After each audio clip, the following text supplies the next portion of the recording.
नमस्कार. 8:30च्या बातमीपत्रात मी शैलेश पेठे आपलं स्वागत करतो. सुरुवातीला एक नजर ठळक बातम्यांवर. जीएसटी विधेयकावर राष्ट्रपतींनी स्वाक्षरी केल्यामुळे एप्रिल 2017 पासून होणार अंमलबजावणी.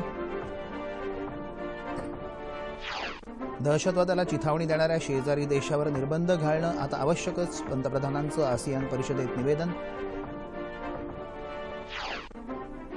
विविध योजनांमधले गैरव्यवहार थांबवण्यासाठी त्या योजना आधार क्रमांकाशी जोडणार मुख्यमंत्री. कॉम्रेड गोविंद पानसरे हत्या प्रकरणातला संशयित आरोपी वीरेंद्र तावडेच्या पोलीस कोठडीत वाढ. राज्यात सर्वत्र गौरी गणपतीची धूम.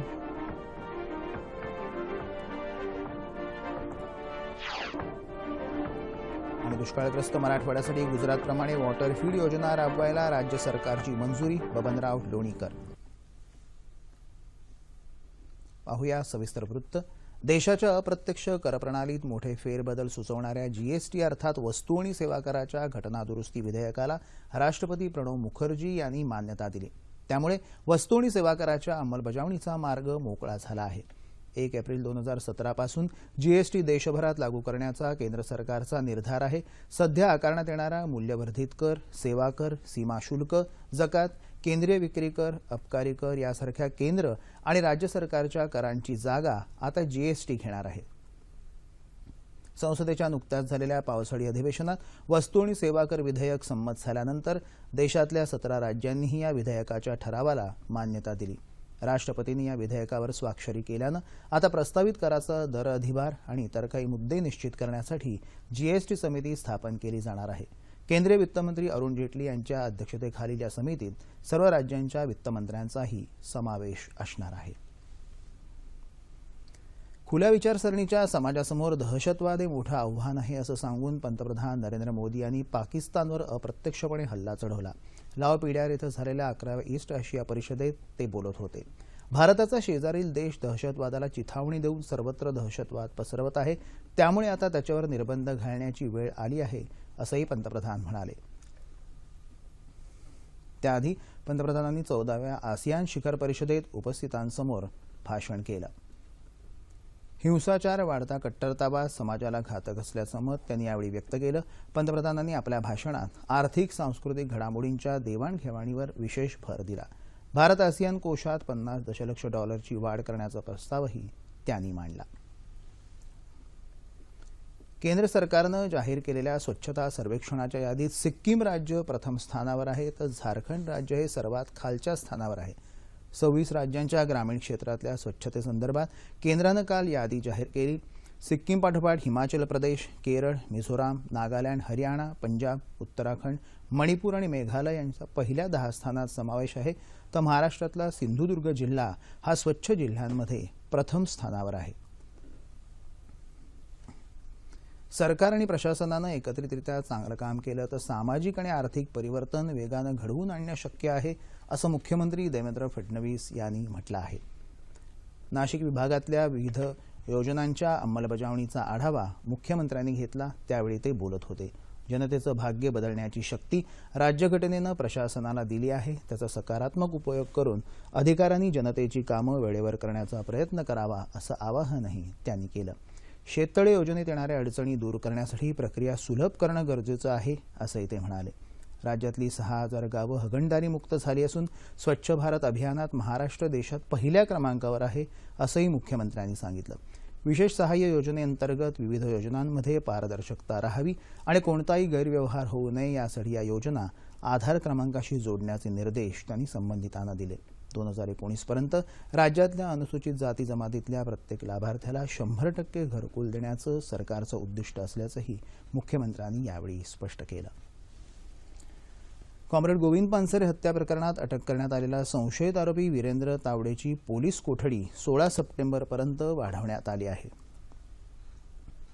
त्याच्या पोलीस कोठडीची मुदत संपल्यानं त्याला कोल्हापूरच्या जिल्हा न्यायालयात हजर करण्यात आलं. त्यावेळी न्यायालयानं हा आदेश दिला. या प्रकरणाची पुढील सुनावणी 16 सप्टेंबरला होणार आहे.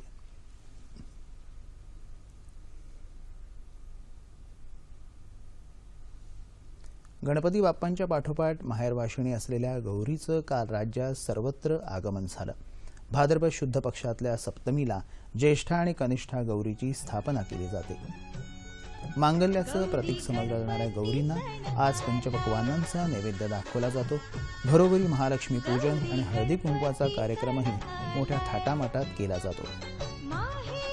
आज गौरी पूजन तर उद्या गौरी आणि गौरीबरोबरच्या गणपतीचं विसर्जन केलं जाईल.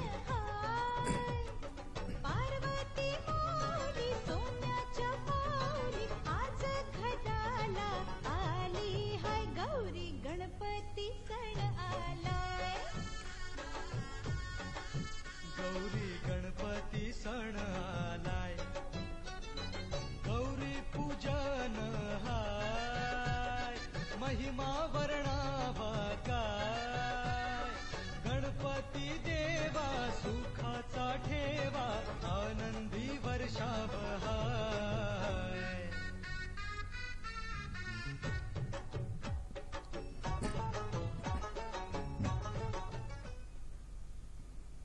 शेतकऱ्यांना शेतीला पाणी देता यावं यासाठी कृषी पंपांना 8 ते 10 तासांऐवजी 12 तास वीज पुरवठा करण्याचं काम नोव्हेंबरपर्यंत पूर्ण करावं, अशा सूचना मुख्यमंत्री देवेंद्र फडणवीस यांनी संबंधितांना दिल्या आहेत, अशी माहिती भाजपचे प्रवक्ते विश्वास पाठक यांनी दिली.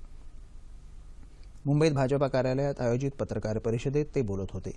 वीज पुरवठ्याबरोबरच वीज चोरीला आळा घालण्यासाठी राज्यात प्रत्येक जिल्ह्यात पोलीस ठाणे प्राधिकृत करावं, तसंच सौर ऊर्जेवर आधारित कृषी फीडरसाठी संगमनेर इथं प्रायोगिक तत्वावर फीडर सुरू करणार असल्याचंही पाठक यांनी यावेळी सांगितलं.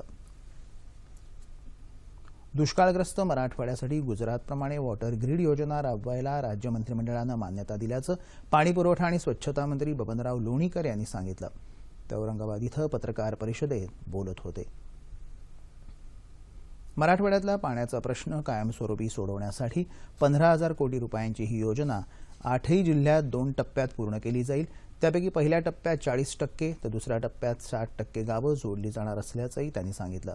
आगामी 6 महिन्यांच्या कालावधीत ही योजना सुरू करून 4 वर्षात पूर्ण करण्याचा सरकारचा प्रयत्न असल्याचंही ते म्हणाले. या योजनेचा 60% भार केंद्र सरकार तर 40% भार राज्य सरकार उचलणार असल्याचंही त्यांनी सांगितलं. निम्न दुधना प्रकल्प सुरू करण्यासाठी केंद्र सरकारनं 600 कोटी रुपये मंजूर केले असून त्यापैकी 452 कोटी रुपये राज्य शासनाला मिळाले आहेत. या रकमेपैकी 25% रक्कम धरणग्रस्तांसाठी राखीव ठेवणार असल्याचंही लोणीकर यांनी यावेळी सांगितलं. सुप्रसिद्ध पार्श्वगायिका आशा भोसले यांच्या वाढदिवसानिमित्त मुंबईत अनेक कलावंतांनी आणि हितचिंतकांनी त्यांची भेट घेऊन त्यांचं अभिष्ट चिंतन केलं.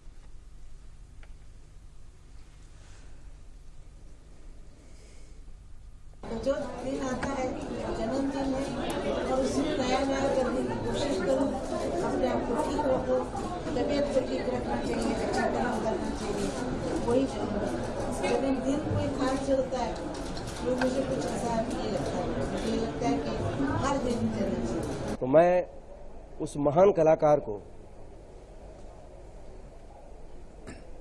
सैल्यूट करता हूं और ऊपर वाले से प्रार्थना करता हूं कि ऐसा कलाकार न हुआ है न होगा. ऐसे महान कलाकार के जन्मदिन को बहुत सारी शुभकामनाएं. ग्रंथालयांसमोरच्या समस्या सोडवण्यासाठी राज्य सरकार प्रयत्नशील असून त्यासाठी टप्प्याटप्प्यानं प्रयत्न सुरू आहेत, असं ग्रंथालय संचालक किरण धांडोरे यांनी म्हटलं आहे. लातूर इथं कोलकात्याच्या राजा राममोहन रॉय प्रतिष्ठाननं आयोजित केलेल्या कार्यशाळेत ते काल बोलत होते. ग्रंथालय क्षेत्रात सुसूत्रता आणण्यासाठी निरनिराळ्या उपाययोजना हाती घेतल्या असल्याचंही त्यांनी सांगितलं. यावर्षी 43 शासकीय ग्रंथालयांचं ई ग्रंथालयात रूपांतर करण्यात येणार असून पुढील टप्प्यात अ वर्ग आणि ब वर्ग ग्रंथालय ई ग्रंथालय केली जातील, असंही ते म्हणाले. बीएसएनएल अर्थात भारत संचार निगम लिमिटेडनं आपल्या ग्राहकांसाठी दूरसंवाद क्षेत्रात अनेक नवनवीन आणि किफायतशीर योजना कार्यान्वित केल्या आहेत. Landline, broadband, GSM mobile, internet, lease line या सर्व क्षेत्रात बीएसएनएलनं आघाडी घेतली असून आता अमर्यादित ब्रॉडबँड योजनाही ग्राहकांसाठी खुली केली आहे. बीएसएनएलचे महाव्यवस्थापक अरविंद वडनेरकर यांनी पुण्यात एका पत्रकार परिषदेत याबाबत माहिती दिली.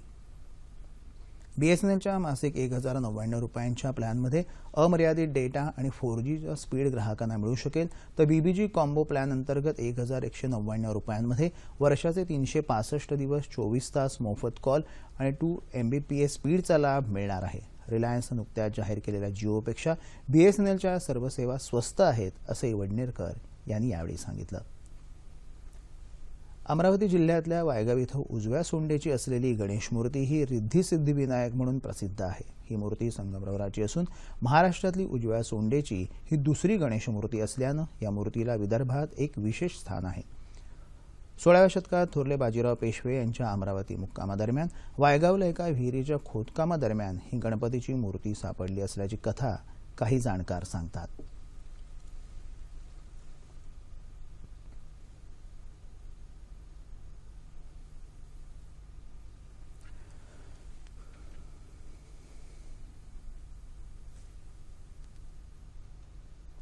आत्महत्याग्रस्त जिल्हा म्हणून ओळख असलेल्या यवतमाळ जिल्ह्यात अरविंद बेंडे या शेतकऱ्यानं काकडीचं विक्रमी उत्पादन घेत प्रयोगशील शेतकरी म्हणून आपली ओळख निर्माण केली आहे. यवतमाळ तालुक्यातल्या रातचांदणा इथल्या अरविंद बेंडे या शेतकऱ्यानं आपल्या शेतात विविध पालेभाज्यांसोबत काकडीचं विक्रमी उत्पादन घेतलंय. शासनाच्या कृषी विभागातर्फे राष्ट्रीय फलोत्पादन अभियानांतर्गत बेंडे यांना अनुदानावर शेडनेट हाऊस मिळालं. त्यानंतर त्यांनी शेडनेट हाऊसमध्ये मल्चिंग अर्थात आच्छादन पद्धतीनं काकडीची लागवड करून ठिबक पद्धतीनं पाणी दिलं. त्यामुळे पिकाला पाहिजे तेवढंच पाणी मिळालं. शिवाय शेडनेटमुळे तापमानही नियंत्रणात राहिलं. माझ्या शेतावर 1 एकराचं शेडनेट उभारलेलं आहे आणि त्या 1 एकराच्या शेडनेटमधून मला 50,000 रुपये खर्च आलेला आहे आणि त्याच्यामध्ये 3-3.5 लाख रुपये मला उत्पादन मिळालेलं आहे. माल हैदराबादला एक ग्रीन गोल्ड नावाची कंपनी आहे आणि त्या कंपनीमार्फत बाहेर देशात माल नेते आणि ते कंपनी माझ्या शेतावरून 15 रुपये किलो प्रमाणे माल घेऊन जात आहे. बेंडे यांच्या शेतीला तालुका कृषी अधिकारी अशोक भवरे यांनी भेट देऊन त्यांचं कौतुक केलंय. काकडीचं उत्पादन मोठ्या प्रमाणात घेणं सुरू केलेलं आहे आणि या काकडीची ते निर्यात सुद्धा करतात आणि यांना निर्यात केल्यामुळे ह्या काकडीला 20 रुपये दर मिळतो. त्यामुळे निश्चितच त्यांच्या उत्पन्नामध्ये वाढ होणार आहे. नापिकी आणि कर्जबाजारीपणाला कंटाळून आत्महत्येचा विचार करणाऱ्या शेतकऱ्यांसमोर बेंडे यांनी निश्चितच एक चांगला आदर्श ठेवला आहे. हवामान. येत्या 24 तासात कोकणात काही ठिकाणी तर मध्य महाराष्ट्र, मराठवाडा आणि विदर्भात तुरळक ठिकाणी पाऊस पडण्याची शक्यता हवामान विभागानं वर्तवली आहे. पाहूया ठळक बातम्या. जीएसटी विधेयकावर राष्ट्रपतींनी स्वाक्षरी केल्यामुळे एप्रिल 2017 पासून होणार अंमलबजावणी. दहशतवादाला चिथावणी देणाऱ्या शेजारी देशावर निर्बंध घालणं आता आवश्यकच, पंतप्रधानांचं आसियान परिषदेत निवेदन. विविध योजनांमधले गैरव्यवहार थांबवण्यासाठी त्या योजना आधार क्रमांकाशी जोडणार मुख्यमंत्री. कॉम्रेड गोविंद पानसरे हत्या प्रकरणातला संशयित आरोपी वीरेंद्र तावडेच्या पोलीस कोठडीत वाढ. राज्यात सर्वत्र गौरी गणपतीची धूम.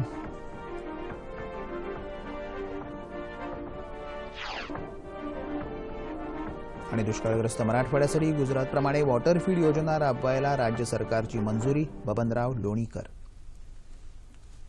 याबरोबरच हे बातमीपत्र संपलं. पुन्हा भेटूया सकाळी 11:30 वाजता सह्याद्री वाहिनीवर. नमस्कार.